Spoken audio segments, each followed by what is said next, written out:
આપ જોઈ રહ્યા છો ગાયત્રી ન્યૂઝ।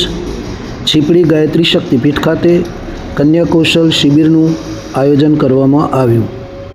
તો જેવી રીતે વિમાનના બ્લેક બોક્સમાં તમામ ડેટા સંગ્રહાયેલ હોય છે, એવી જ રીતે આપણી જે ખોપડી છે ને,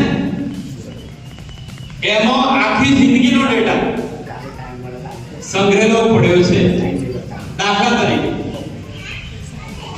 તો અત્યારે કોલેજમાં છું,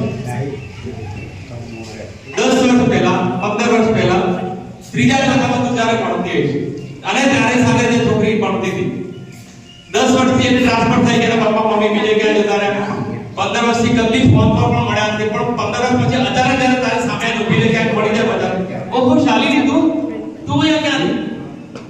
તો એ ફાઇલ ક્યાં પડી હતી? એનું નામ, કેવી છે, ક્યાં રહેતા, તેના પપ્પાના બધું યાદ આવી ગયું।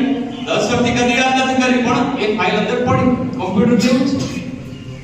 તો આ આપણું બ્લેક બોક્સ છે અને એમાં આખી જિંદગીનો ડેટા, ઈવન આજ જિંદગીનો નહીં, અનેક જન્મોનો, પાછલા જન્મ તમે કોણ હતા, 10 જન્મ પહેલા કોણ હતા, બધો ડેટા આપણા બ્રેઇનમાં પડેલો છે।